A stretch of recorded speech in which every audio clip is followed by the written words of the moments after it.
আসসালামু আলাইকুম। শুরু করছি পরম করুণাময় মহান আল্লাহ তাআলার নামে, যিনি আমাদের সকলের প্রতিপালক।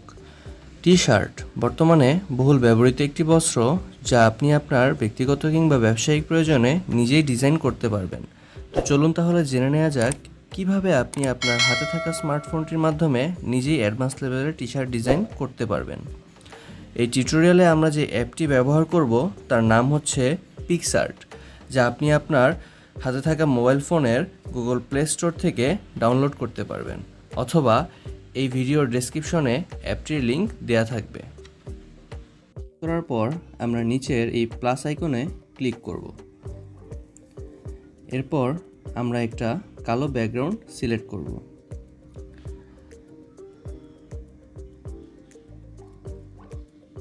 এই ইন্টারফেসটি আসার পর আমরা নিচের টুলস অপশন থেকে ক্রপ ফাইলটি বা অপশনটি আমরা সিলেক্ট করব এবং ওপর থেকে এখানে কিছু প্যারামিটার দিব।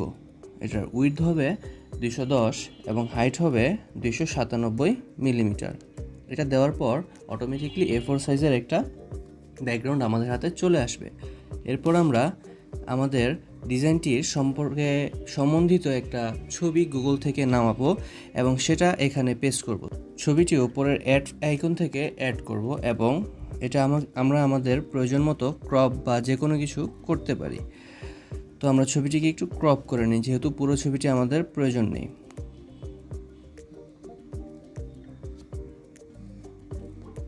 ছবিটি আমরা একটু বাম পাশে নিয়ে আসি এবং বড় করি।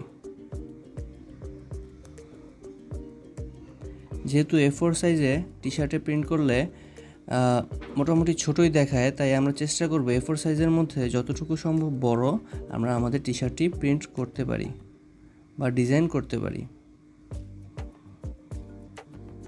ওকে, এরপর আমরা এটার পাশে টেক্সট অ্যাড করব। টেক্সট অ্যাডের জন্য আপনি যা ইচ্ছা করতে পারেন।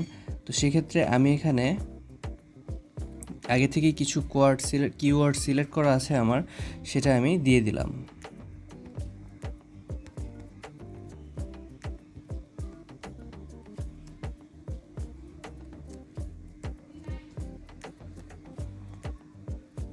এখানে ফন্টের কালার আমরা দিব হোয়াইট এবং স্ট্রোক কালার আমরা দিব এটা, সাথে শ্যাডো দিব আমরা।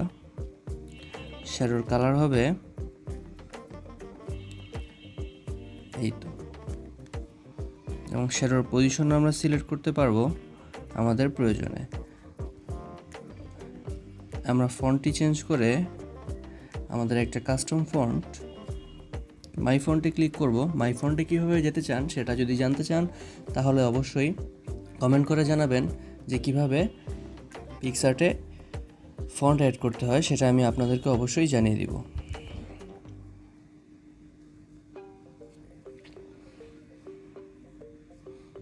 তারপর আমরা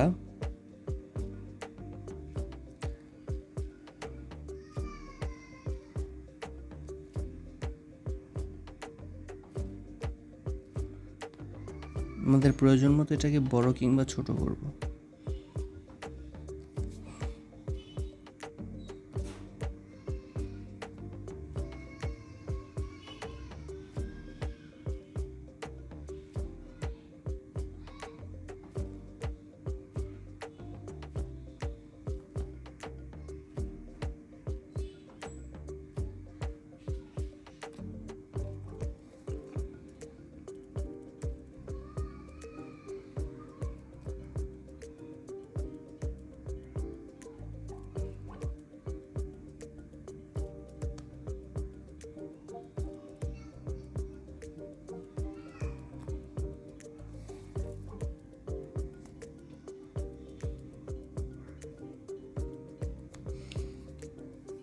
ওয়ার্ডটি আমাদের পজিশন মতো জায়গায় হয়ে গেলে সেটাকে আমরা সেভ করে দিব।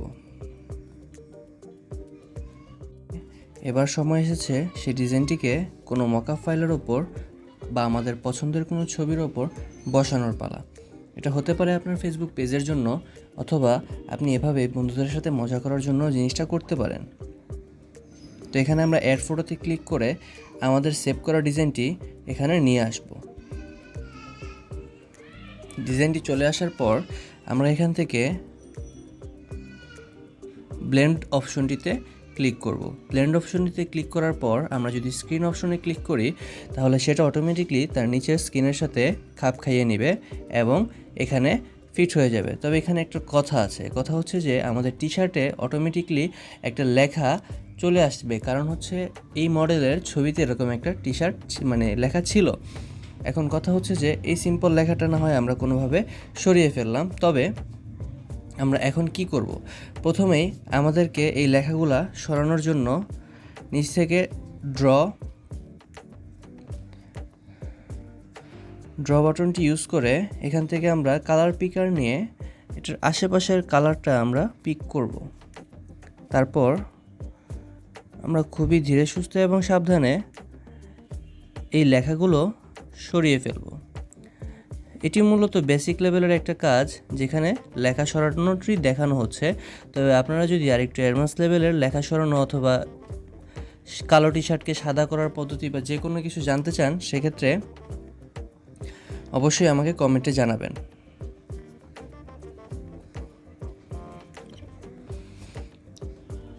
তো উপর থেকে আমরা এটাকে ক্লিক করে অ্যাড ফটোতে দিয়ে আমাদের পূর্বের করা ডিজাইনটি নিয়ে আসব। ডিজাইনটি আনার পর ব্লেন্ড অপশন থেকে স্ক্রিন মোডে যেয়ে আমরা এখানে এটিকে ছোট করে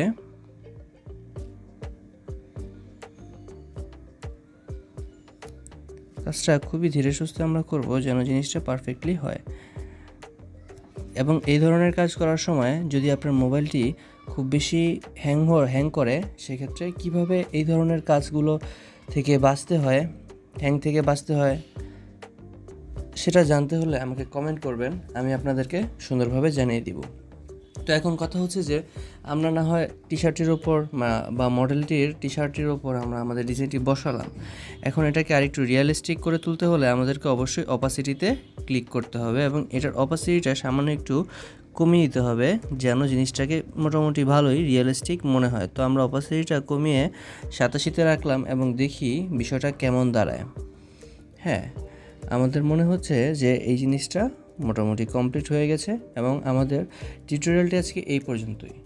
ভিডিওটি ভালো লাগলে লাইক করুন এবং কমেন্টে আপনার মতামত জানান, এবং এমন সব ভিডিও পেতে চাইলে অবশ্যই আমাদের চ্যানেলটি সাবস্ক্রাইব করুন। ধন্যবাদ।